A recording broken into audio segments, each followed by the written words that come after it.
So I'm sharing the screen.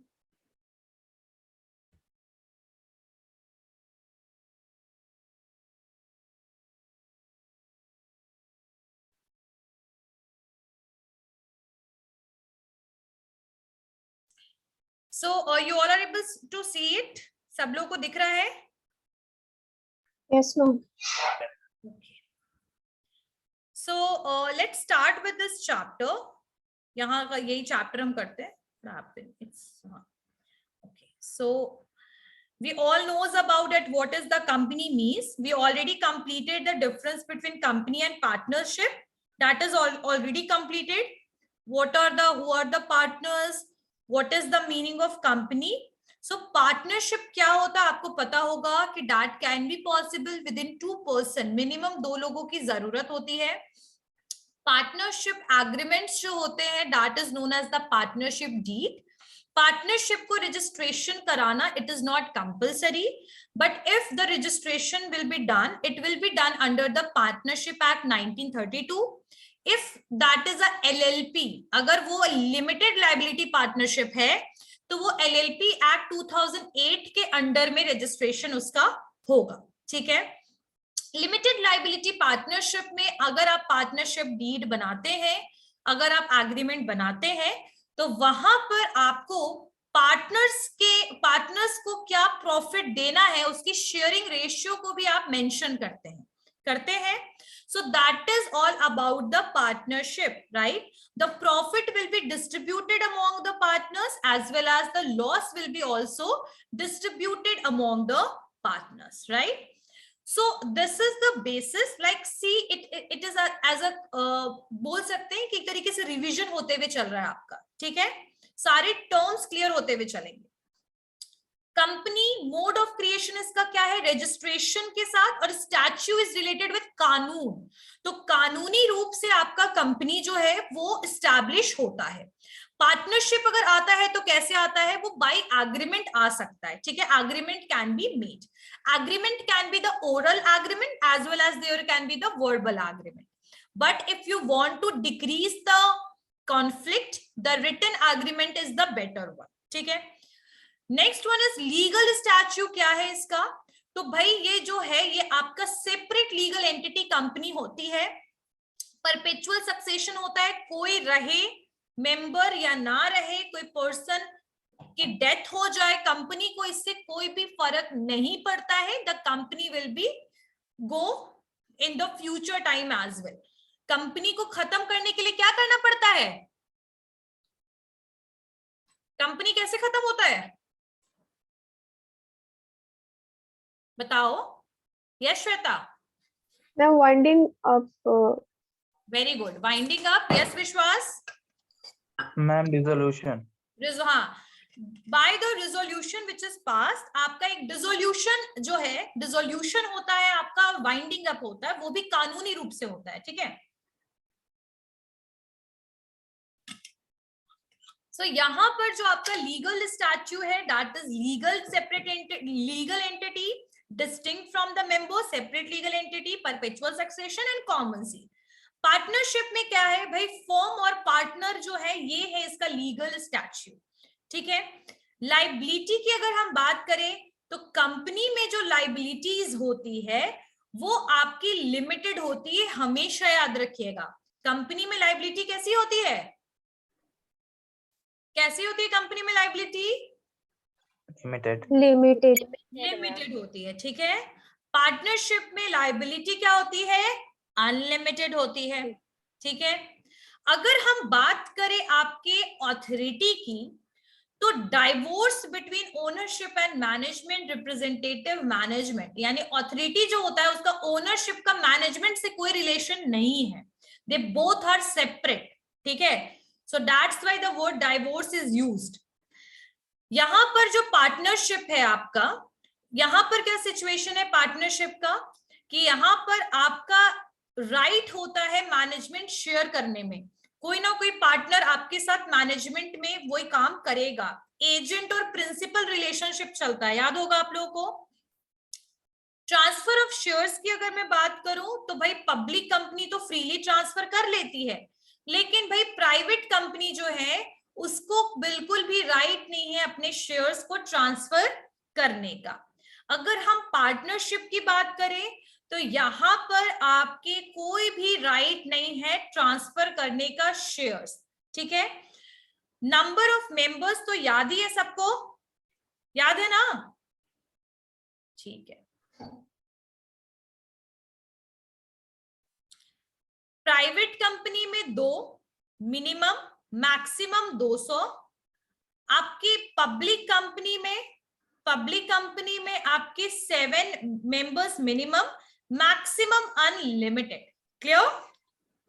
Next one is in the partnership, minimum 2 members, maximum, सुन लो एक चीज बताती हूँ, पार्टनरशिप जो है ना वो 1932 एक्ट के हिसाब से चलता है, ठीक है। लेकिन पार्टनरशिप के लिए इन्होंने कुछ प्रोविजन 2013 में भी चेंज किया था। तो पहले पार्टनरशिप में ना आपके नॉन बैंकिंग बिजनेस के लिए, कोई बच्चा म्यूट है, म्यूट करो खुद को।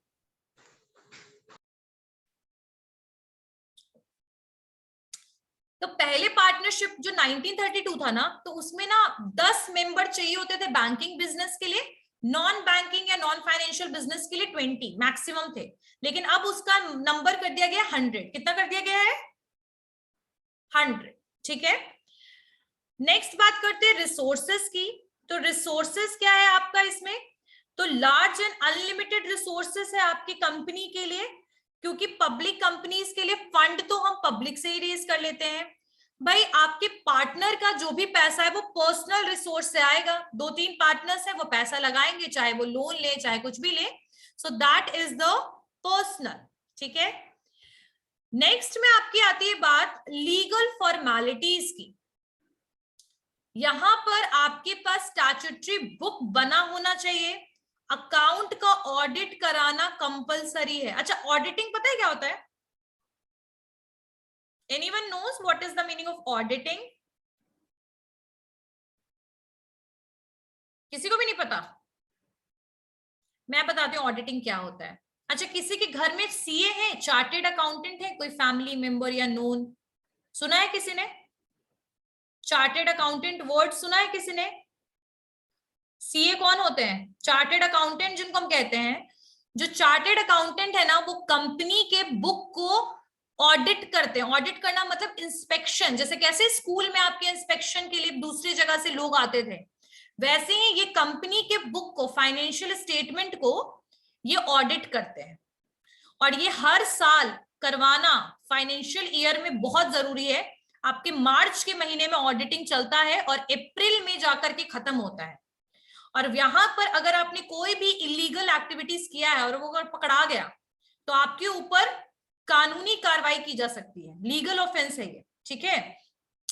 तो जो कंपनीज है ना उनको ऑडिट कराना जरूरी है, दैट इज कंपल्सरी। बट यहां पर अगर मैं बात करूं आपके पार्टनरशिप की, तो यहाँ रजिस्ट्रेशन ही जरूरी नहीं है, तो ऑडिटिंग क्या जरूरी होगा? समझ में आई बात ना? सो ना रजिस्ट्रेशन कराना है, कोई लीगल फॉर्मेलिटीज की जरूरत नहीं है, कोई ऑडिट कराने की जरूरत नहीं है, कोई पब्लिकेशन कराने की जरूरत नहीं है अकाउंट को पब्लिकेशन का मतलब है कि कभी भी तुम लोग ऐसे टाइप करना, financial statement of ITC company सुना है? तो जैसे टाइप करोगे ना आपको उसका फाइनेंशियल रिकॉर्ड मिल जाएगा। तो आप आजकल जितनी भी कंपनीज हैं, जब से आपका आरटीआई एक्ट आया ना, राइट टू इंफॉर्मेशन, तब से ट्रांसपेरेंसी कर दिया गया है कि भाई कोई भी फाइनेंशियल स्टेटमेंट को आपको पब्लिश कराना जरूरी है। तो कंपनी अगर है तो आपको पब्लिश कराना पड़ेगा, लेकिन अगर पार्टनरशिप है तो you don't need to publish those accounts, right. Conduct of affairs की बात करें तो जो कंपनी है वो ऑपरेट होती है मेमोरेंडम ऑफ एसोसिएशन के हिसाब से, जो ऑब्जेक्टिव ऑफ द कंपनी को बताती है। लेकिन अगर मैं बात करूं आपके पार्टनरशिप की, तो पार्टनर्स जो है वो खुद से बिजनेस को चलाते हैं। सो लॉन्ग इट मतलब पार्टनर्स में carry any business as they decide, मतलब जैसा मन करे वैसा वो बिजनेस चला सकते, कुछ इलीगल नहीं है। लेकिन हाँ, वो सारे प्रोडक्ट जो इलीगल है गवर्नमेंट के द्वारा वो नहीं चलाना है। मर्जी है आपकी किस तरीके से आप रन कर रहे हो बिजनेस, वो कोई दिक्कत नहीं है, ठीक है। They are free to make arrangement affairs of business, वो आराम से कर सकते, नो प्रॉब्लम। जनरल पावर की अगर मैं बात करूं तो मेमोरेंडम जो है वो डिफाइन करेगा कि कंपनी में क्या किसका पावर है, और यहाँ पर जो एग्रीमेंट है, एग्रीमेंट के हिसाब से सबके काम डिफाइन होंगे कि ये पार्टनर फाइनेंस देखेगा, ये पार्टनर मार्केटिंग देखेगा, और that can B change, that can be flexible thing, वो बदलाव भी आ सकता है, रिजिडनेस नहीं है आपके पार्टनरशिप के एग्रीमेंट में। डिसोल्यूशन की मैं बात करूं तो डिसोल्यूशन कैसे कर सकते हैं भाई, खत्म कैसे कर सकते हैं कंपनी को, तो कंपनी को डिसॉल्व कर सकते हैं लॉ के हिसाब से। और डिसोल्यूशन जो आपके पार्टनरशिप का होगा वो देखो बता देती हूँ, पार्टनरशिप में ना दो केस है, अगर कोई पार्टनर की डेथ हो गई और पार्टनर जो है, दूसरा पार्टनर जो है वो बिजनेस चलाने के कैपेबल नहीं है, तो आप बिजनेस को बंद कर दो, खत्म। अगर कोई एक्टिव पार्टनर है जो जिसकी बेसिस पे पूरा बिजनेस के ऊपर कार्यभार जो था उसी पर्सन पे था, तो उस पर्सन की डेथ होने पर आप एक नोटिस डाल सकते हो भाई कोर्ट को, या तो फिर एक और बता देती हूँ बात, अगर आपने रिटायरमेंट ले लिया, किसी भी पार्टनर ने रिटायरमेंट ले लिया, तो उसको भी अपना नोटिस देना पड़ता है कोर्ट को कि अब मैं इस फर्म का पार्टनर नहीं रहा। So this is how the partnership is working. So I guess these points are clear to all of you. ये सारे पॉइंट क्लियर हो गए, समझ में आ गए एकदम अच्छे से? Yes, ma'am. ओके, अब ये जो चीजें हैं ये भी बताऊंगी, टाइप्स ऑफ कंपनीज के बारे में है ये। तो यहाँ पर हम लोग ये पढ़े थे ना, पब्लिक कंपनी, प्राइवेट कंपनी। तो सबसे पहले आते हैं पब्लिक कंपनी के। तो पब्लिक कंपनी देखो, सेक्शन 2 सबसेक्शन 71 क्या बोलता है कि पब्लिक कंपनी कौन सी कंपनी है जो कि प्राइवेट कंपनी नहीं है। So this line is something like the public company is a company which is not a private company. Public company वो कंपनी है जो प्राइवेट कंपनी नहीं है। तो ये बोलते हैं ना कि भाई ये कॉलेज जाने का रास्ता ये नहीं है तो वो वाला रास्ता होगा, तो वही वाला चीज है। और has a minimum paid up capital 5 lakh होना चाहिए, और हायर पेड अप कैपिटल जैसा प्रेस्क्राइब किया जाएगा आगे चल के वो 7 मेंबर होने चाहिए, उससे ज्यादा। सो दीज ये सेक्शन 2 सबसेक्शन 71 कहता है। कंपनी जो है सब्सक्रिप्शन, शेयर और डिबेंचर के लिए बुला सकता है। There is no restriction on the maximum number. चलिए, अब यहां पर मैंने तुम लोग को बताया था ना कि जो कंपनी है उसने अमेंडमेंट किया था 2019 में। ये मैंने किताब अच्छा लिखा है ऐसे मुझे लगता है, बहुत अच्छे से मैंने सब कुछ इसमें एक्सप्लेन किया हुआ है। तो you all are able to see the things even in that. तो अमेंडमेंट जो हुआ, चेंज हुआ 2019 में, उसको लोकसभा में लाया गया 25 जुलाई 2019 को, और उस समय मिनिस्टर कौन थी फाइनेंस की? मिस निर्मला सीतारमन। और उसने 2013 में इश्यूएंस ऑफ डीमेटेरियलाइज्ड शेयर। डीमेटेरियलाइज का मतलब पता है क्या होता है? डीमैट अकाउंट, जिसमें शेयर्स का हम लेन देन करते हैं जिस अकाउंट के थ्रू, उसको कहते हैं डीमैट अकाउंट। तो जैसे डीमैट अकाउंट के थ्रू आप अपने नॉर्मल अकाउंट के थ्रू नहीं खरीद सकते हो शेयर्स, तो डीमैट अकाउंट ओपन करा के आप शेयर्स को परचेज कर सकते हो। तो यहाँ पर इशुएंस ऑफ डीमेटेरियलाइज्ड शेयर के मतलब ये बताया था। डीमैट शेयर पता है क्या होता है?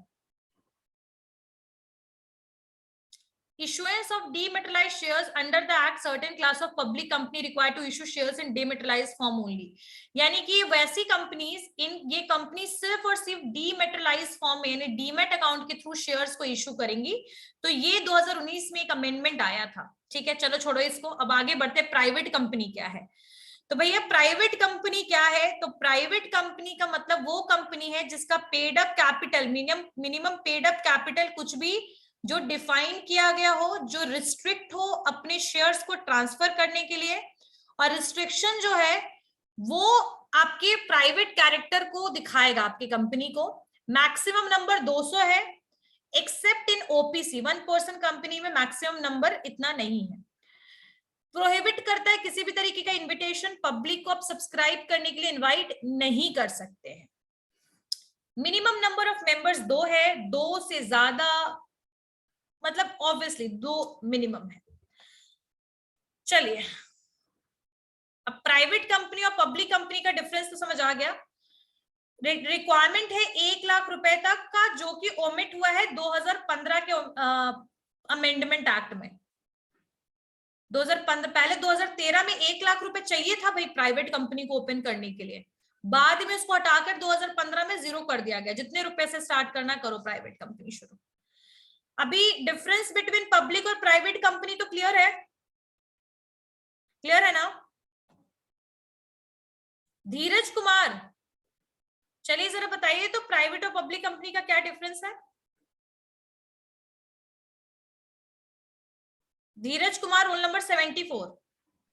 हाँ मैम। बताओ, what is the difference between public and private company? Public company में मतलब प्राइवेट में मतलब दो से मतलब मैक्सिमम दो। टू पीपल और टू क्या ह्यूमन बीइंग और टू व्हाट? दो मतलब टू पीपल्स।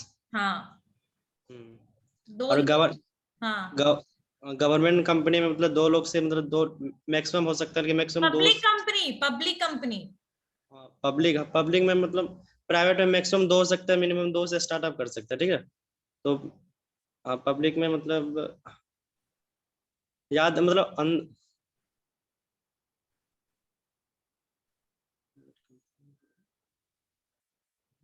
दो प्राइवेट कंपनी में 2 पीपल इज द मिनिमम और मैक्सिमम कितना होता है?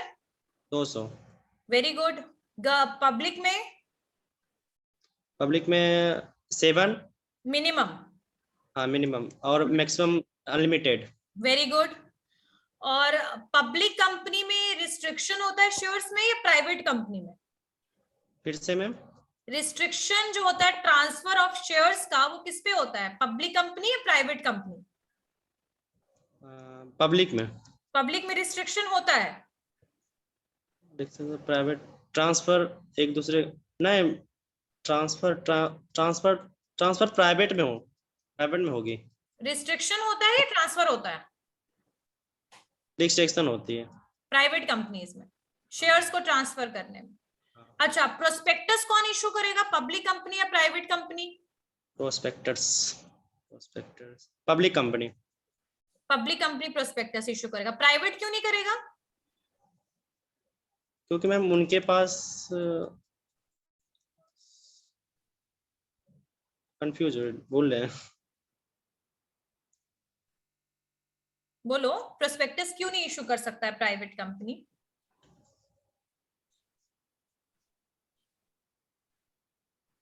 नहीं पता?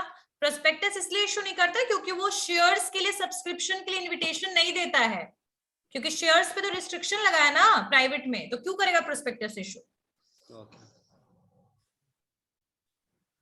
ठीक है, चलिए।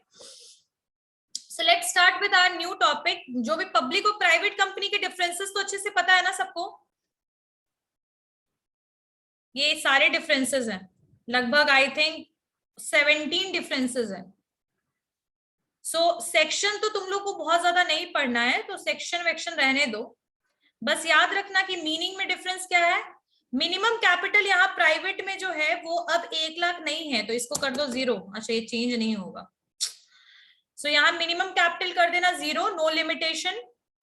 पब्लिक में 5 लाख। स्मॉल कंपनी अगर मैं देखूं कंपनी के हिसाब से, तो if paid up share capital does not exceed ₹50 लाख, देन टर्नओवर पर last audited account does not exceed 2 crore. अच्छा, ये स्मॉल कंपनी के कॉन्सेप्ट में, इसको रहने दो। Minimum members of required 207, unlimited. Name of the company private limited लगेगा, यहाँ लिमिटेड लगेगा। Provision of entrenchment in the articles to be agreed and approved by all the members. Entrenchment का मतलब समझ रहे हो क्या होगा? कंपनी में कुछ चेंज करना है, आर्टिकल में कुछ चेंज करना है। आर्टिकल ऑफ एसोसिएशन तो दोनों कंपनी बनाएगी, मेमोरेंडम ऑफ एसोसिएशन तो दोनों कंपनी बनाएगी ना। तो भाई आपका जो आर्टिकल ऑफ एसोसिएशन है उसमें अगर आपको कुछ चेंज करना है, बदलाव लेकर आना है, तो प्राइवेट कंपनी में जितने मेंबर्स हैं मिलजुल करके फैसला कर लेंगे भी चेंज करना है। और पब्लिक कंपनी में ना एनुअल जनरल मीटिंग के थ्रू स्पेशल रिजोल्यूशन पास होगा। कैसे आपका बिल पास होता है लोकसभा राज्यसभा में, वैसे ही आपका पब्लिक कंपनी में आपका रिजोल्यूशन पास होगा, और उस रिजोल्यूशन के थ्रू आपका जो है चेंज आएगा। ठीक है। सिक्योरिटीज की बात की जाए तो बिल्कुल भी सिक्योरिटी का राइट नहीं है पब्लिक को, लेकिन राइट इशू का और बोनस इशू जो कि अपने एम्प्लॉइज के लिए प्राइवेट कंपनी कर सकती है। पब्लिक कंपनी प्रोस्पेक्टस के थ्रू पब्लिक ऑफर करती है। पब्लिक ऑफर डीमेटेरियलाइज में बिल्कुल भी एप्लीकेबल नहीं है। Public offer security public company में डीमेटेरियलाइज फॉर्म में एप्लीकेबल है, डीमेट अकाउंट के through.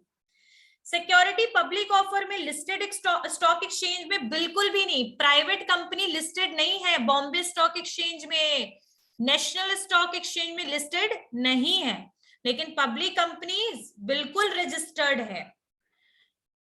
Okay, acceptance of deposit, not allowed to accept deposit, allowed paid up share capital of 100 crore or turnover of 500 crore or more। ठीक है, quorum of meeting 2 member personally present हो सकता है और यहाँ 5 होने चाहिए। ठीक है, 5 in case of members up to 1000। अगर 1000 लोग हैं तो 5 लोग होने चाहिए आपके मीटिंग्स में प्रेजेंट, या 15 लोग अगर 1000 से 5000 के बीच में है तो 15 लोग मीटिंग में शामिल होने चाहिए, 30 होने चाहिए अगर 5000 से ज्यादा है तो। इतना याद मत करो, शॉर्टकट में जितना कराया उतना याद कर लो, बहुत ज्यादा है क्योंकि यहां देख लो 2 not required to appoint independent director, 3 in case of listed companies. चलिए, exemption of the private company क्या है इंडिया में? एग्जाम्पशन क्या एंजॉय कर रहा है आपका प्राइवेट कंपनी?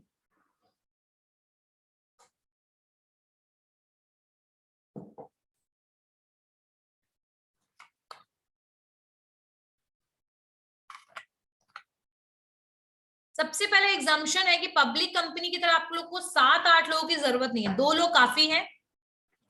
प्रोस्पेक्टस की जरूरत नहीं है, तो प्रोस्पेक्टस बनाने के लिए रूल्स और पॉलिसीज की भी जरूरत नहीं, क्योंकि प्रोस्पेक्टस कैसे बनाना है उसका भी प्रोविजन, प्रोस्पेक्टस का प्रोविजन सेक्शन 23(1) में लिखा हुआ है, तो इतना फॉलो करने की जरूरत नहीं है। शेयर कैपिटल से रिलेटेड कोई पंगा है ही नहीं, क्योंकि शेयर कैपिटल लेकर ही नहीं आना है आपके पब्लिक के लिए। डायरेक्टर्स के लिए भी एग्जाम्पशंस है, सिर्फ 2 डायरेक्टर हैं तो भी आपका कंपनी आराम से रन कर सकता है। ठीक है, exemption regarding number of director, अगर रिस्ट्रिक्शन जो है वो maximum number of companies of which person may be appointed as director is 20, 20 होने चाहिए प्राइवेट कंपनी में, 10 होने चाहिए पब्लिक कंपनी। मतलब रिस्ट्रिक्शन जो है मैक्सिमम नंबर पे कंपनी के, वो भी आपका कितना है, 20 है इन case of private company, 10 in the public company. Exemption managerial remuneration की बात करें तो आप अपने मैनेजरियल पर्सनल का जो यहाँ जो प्रोविजन ये एक्ट कहता है कि आप फिक्स कर सकते हैं या इंक्रीज कर सकते हैं आप रेम्यूनरेशन किसका, अपने मैनेजरियल पर्सनल का। मैनेजरियल पर्सनल मतलब मैनेजर का of the company, and are not applicable to the private company. यहाँ पर आपके मैनेजरियल रेम्यूनरेशन में एग्जाम्पशन है कि आप अपने हिसाब से पैसा जो है वो सेट कर सकते हैं। ठीक है, ऑडिट कमेटी कोई जरूरत नहीं, ऑडिटिंग की कोई कमेटी वमेटी की रिक्वायरमेंट नहीं है। ठीक है, यहाँ पर कन्वर्जन मतलब कैसे प्राइवेट कंपनी को पब्लिक कंपनी में कन्वर्ट कर सकते हैं उसके बारे में लिखा हुआ है, किस तरीके से ऑर्डिनरी जनरल मीटिंग्स और इसके थ्रू आप कर सकते हैं, क्या स्टेप्स ले सकते हैं पब्लिक कंपनी को प्राइवेट में कन्वर्ट करने के लिए, प्राइवेट को पब्लिक में कन्वर्ट करने के लिए, तो वो सारी चीजें लिखी हुई है।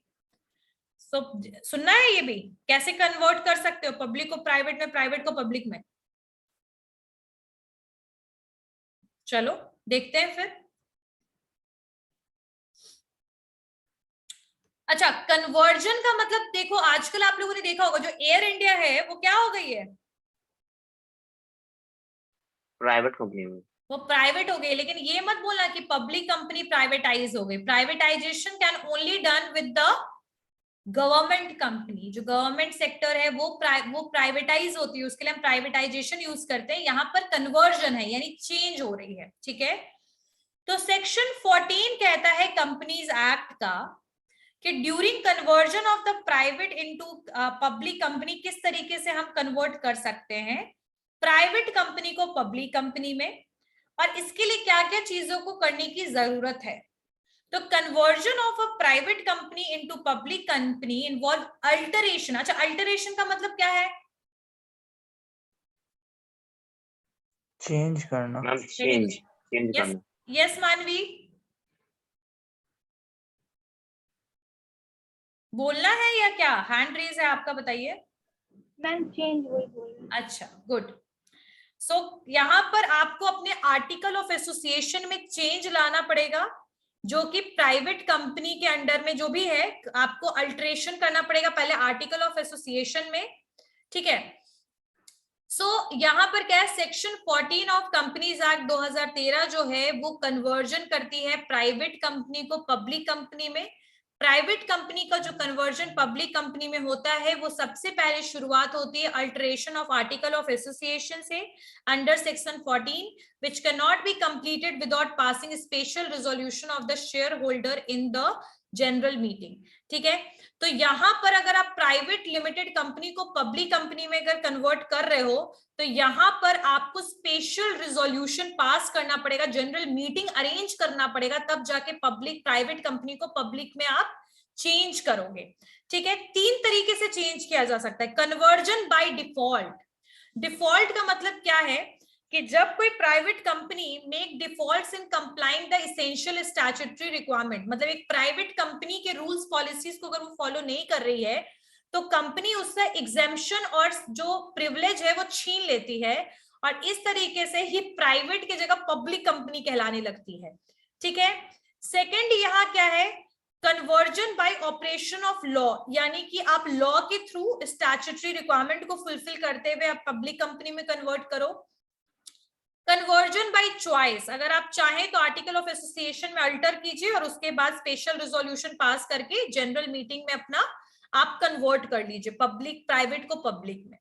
प्रोसीजर क्या है, किस तरीके से ये सारी चीजें होंगी। अच्छा, तुम लोगों को बहुत डिफिकल्ट लग रहा है सारा point, these points are difficult लग रहा है, ये सारे पॉइंट्स आप लोगों को ये समझ आ रहा है? Yes ma'am. समझ में आ रहा है ना? ठीक है, थोड़ा थोड़ा डिफिकल्ट लग रहा है। कौन बोल रहा है ये बात? धर्मजीत। धर्मजीत, डिफिकल्ट लग रहा है बेटा? काम करना, आप एक बार जितना चीज लिखवा रही हो लिख लो, उसके बाद पढ़ो, खुद से भी पढ़ो, नहीं समझ आएगा फिर बता दूंगी। ठीक है, ओके मैम। चलिए, तो कन्वर्जन बाय डिफॉल्ट समझ में आया, 3 तरीके से कन्वर्ट होगा। या तो आप पॉलिसीज या रूल रेगुलेशन प्राइवेट कंपनी का मान नहीं रहे हो, अपने आप पब्लिक कंपनी में कन्वर्ट कर दिए जाओगे, गवर्नमेंट आपसे सारा एग्जाम्पशन जो है ना, वो जितनी भी चीजें छूट मिली है सब वापस। या फिर आप क्या करो, प्राइवेट कंपनी को ऑपरेशन के थ्रू उसको चेंज कर दो पब्लिक कंपनी की तरह, या फिर अपनी मर्जी से चेंज करना चाहते हो तो अल्टरेशन से आप चेंज करो।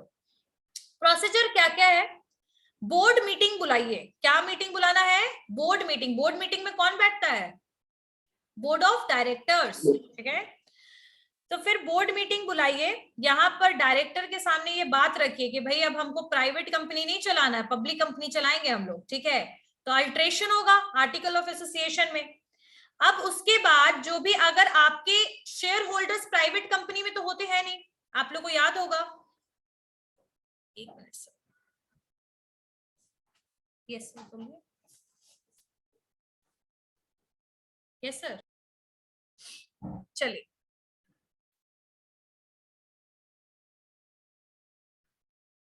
ठीक है। सो यहाँ पर आपका सबसे पहला बोर्ड ऑफ डायरेक्टर्स का मीटिंग होगा यहाँ पर, उसके बाद यहाँ पर रिजोल्यूशन पास कीजिए, आर्टिकल ऑफ एसोसिएशन में चेंज कीजिए, private company into public company के लिए अल्टरेशन करना जरूरी है, अल्टरेशन कीजिए। अब आप अप्रूवल लीजिए, जो आपके नॉर्मल जो आपके एम्प्लॉइज है, यहाँ शेयर होल्डर्स वही रहेंगे क्योंकि पब्लिक में तो आपके शेयर्स होते नहीं है। पूरा मीटिंग वीटिंग फिक्स कीजिए, एक्स्ट्रा ऑर्डिनरी जनरल मीटिंग बैठाइए, फिर स्पेशल रिजोल्यूशन के थ्रू आप फिर बोर्ड मीटिंग के अंडर में ये सारी चेंजेस लेकर आइए। Issue of EGM. ईजीएम मतलब कि एक्स्ट्रा ऑर्डिनरी जो जनरल मीटिंग आपने इशू नोटिस किया है, नोटिस डाला है, उसके लिए जितने भी आपके शेयर होल्डर्स, वही कंपनी वाले जो राइट इश्यूज वाले शेयर्स हैं, शेयर होल्डर्स हैं, उन सब को नोटिस दीजिए कि भाई यहाँ पर अब आपका कंपनी कन्वर्ट होने वाला है, मीटिंग में सबको आना है। तो ईजीएम के लिए इशू नोटिस इशू कीजिए और आपका एक्स्ट्रा ऑर्डिनरी जनरल मीटिंग जो है वो आप अपना उसके अंडर में आप अपना चेंज कीजिए। ठीक है, अब यहाँ पर कुछ और भी चीजें हैं, दैट इज INC 27, MGT 14, ये बहुत डिफिकल्ट हो जाएगा, इसलिए इतना याद मत रखो, बस उतना याद रखो। ठीक है, नहीं तो मुझे पता है बिल्कुल ऊपर से चला जाएगा सारा। चलिए, एक्चुअल में ना तुम लोग को इतना डीप पढ़ना भी नहीं है, तो जितना कम पढ़ना है उस हिसाब से पढ़ो, ज्यादा फिर अब पब्लिक कंपनी को प्राइवेट कंपनी में कन्वर्ट करने के लिए क्या करेंगे भाई? तो पब्लिक कंपनी को प्राइवेट कंपनी में कन्वर्ट करने के लिए सेम यही सारा स्टेप है। देखो दिख रहा है ना, सबसे पहले बोर्ड मीटिंग्स बैठाओ, मीटिंग करो, बोर्ड मीटिंग लाओ, कन्वर्जन के ऊपर डिसीजन लो, रिप्रेजेंटेटिव जो कंपनी के लिए रिप्रेजेंट करेगा कंपनी की कन्वर्जन प्रोसीजर को पूरा, उसके लिए रिप्रेजेंटेटिव, एक रिजोल्यूशन की कॉपी रखो, रीजनल डायरेक्टर को दे दो, भैया हम कन्वर्ट कर रहे हैं पब्लिक से प्राइवेट। जनरल मीटिंग में ये सारा डिसीजन लो। 117 इलेक्ट्रॉनिक फॉर्म भरने का जरूरत पड़ता है, ई फॉर्म, पब्लिक को प्राइवेट में कन्वर्ट होने के लिए। उस ई फॉर्म को भरो, सारा डॉक्यूमेंट भरो, एप्लीकेशन अगर लगे तो एप्लीकेशन लिखो और रीजनल डायरेक्टर को भेजो, जो पब्लिक कंपनी का रीजनल डायरेक्टर है उसको सारा रिजोल्यूशन के बारे में भेजो, ठीक है। तो और उसके बाद जितने भी क्रेडिटर्स और डिबेंचर होल्डर हैं उन सबको इस पूरे के पूरे क्लेम्स, लायबिलिटी, ये सब के बारे में बताओ। उसके अलावा आपको एक ऑर्डर ऑफ अप्रूवल भेजना पड़ेगा, जो कि आपको आरडी मतलब अपने रीजनल डायरेक्टर को भेजा है ना जो आपने, अगर आपका वहां से अप्रूवल आया तब जाके प्राइवेट में कन्वर्ट करोगे, नहीं तो नहीं कर पाओगे। तो इसका स्टेप ज्यादा लंबा है कंपैरेटिवली टू पब्लिक को प्राइवेट करना is more difficult compare to private to public को कन्वर्ट करना। आई बात समझ में? So this is how, like, the whole decision is dependent in the public company is on the regional director and on the shareholders. ठीक है? Board meetings, representative, some forms and application we need to fulfill.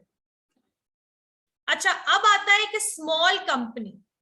Small company, कितने लोगों ने सुना है small company के बारे में?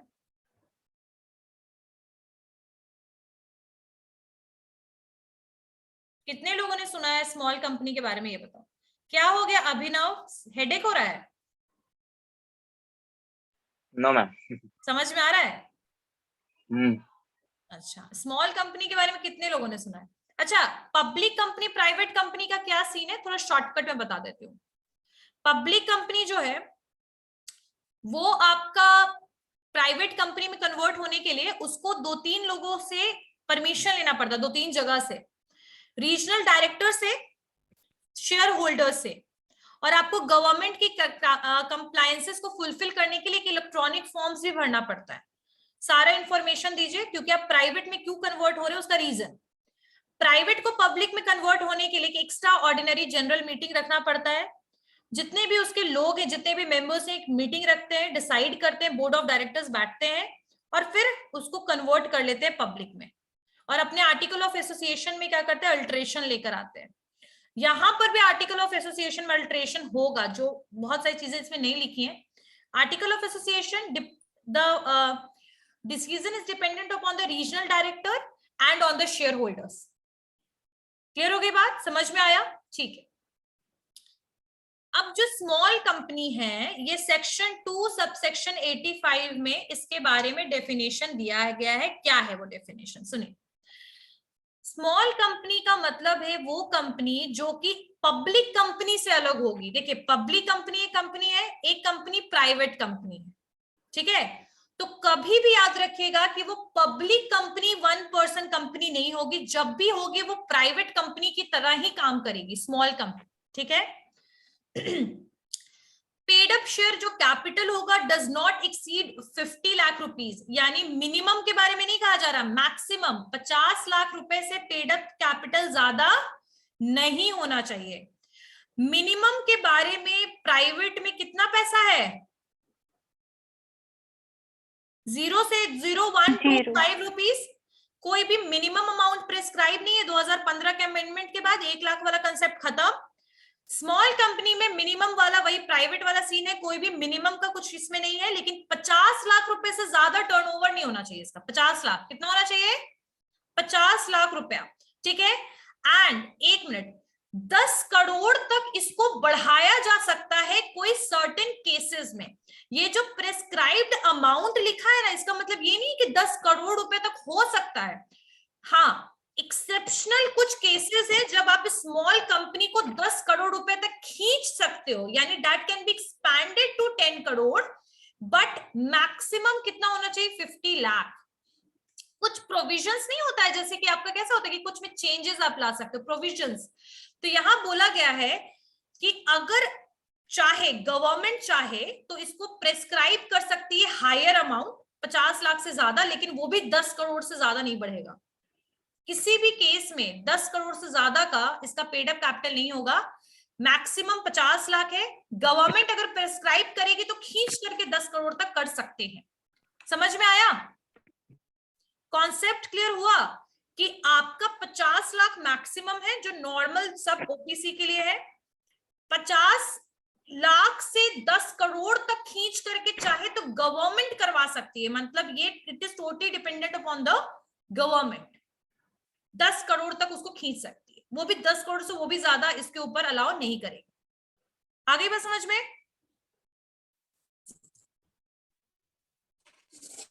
सौरभ कुमार, नेक्स्ट टाइम से म्यूट हुए ना तो बाहर जाओगे क्लास से।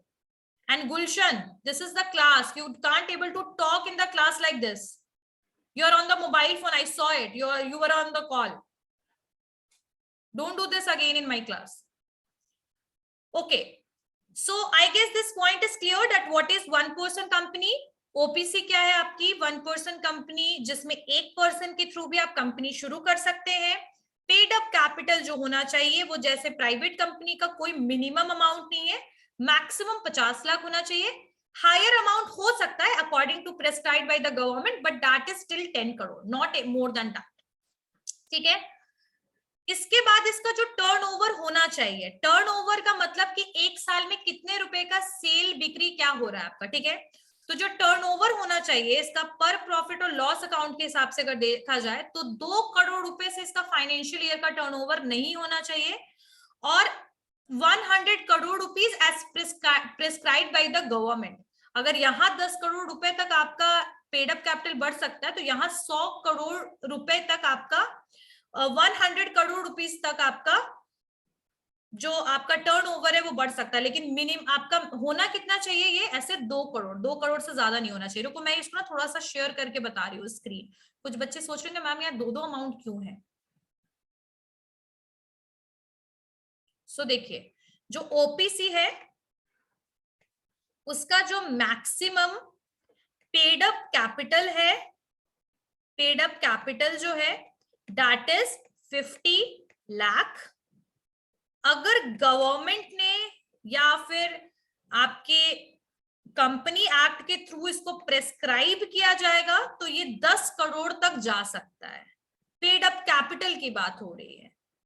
अब इसका टर्नओवर यानी साल में इसका कितना खरीद बिक्री होगा, इसको कहते हैं टर्नओवर। कितना खरीद बिक्री हुआ ना, रेवेन्यू, वो टर्नओवर कहते हैं उसको। ठीक है। तो इसका जो टर्नओवर होना चाहिए वो मैक्सिमम होना चाहिए 2 करोड़, और ये बढ़ सकता है किस केस में, जब गवर्नमेंट या कंपनी इसको प्रेस्क्राइब करेगा तो ये 100 करोड़ तक ये इंक्रीज हो सकता है, लेकिन ऐसे maximum this is 2 crore, maximum paid up capital 50 lakh. Clear? इतना पैसे से बिजनेस जो है वो आप चलाएंगे और इतना पैसा आपका हर साल का टर्नओवर हो सकता है मैक्सिमम। मिनिमम का यहाँ कुछ नहीं लिखा, maximum. Yes Saurabh? Ma'am OPC क्या होता है? 1 पर्सन कंपनी। जब क्लास आधे देर में आओगे ना तो यही हाल होगा। 1 पर्सन कंपनी, 1 पर्सन कंपनी जो है ये नया टर्म जो है ये आया है, कंपनीज एक्ट 2013 में इसको लाया गया है। एक पर्सन भी कंपनी को चला सकता है, स्टार्ट कर सकता है, उसके लिए इसको लाया गया है। क्लियर? ये कॉन्सेप्ट समझ में आया सबको? मैक्सिमम वाला और गवर्नमेंट और ये कंपनीज लॉ प्रिस्क्रिप्शन वाला, प्रिस्क्राइब वाला केस समझ में आ गया सबको? Okay, let's start with the other point. ठीक है। अब सेलिएंट फीचर क्या है स्मॉल कंपनी का? क्या क्या फीचर है? पहली चीज तो ये प्राइवेट कंपनी है।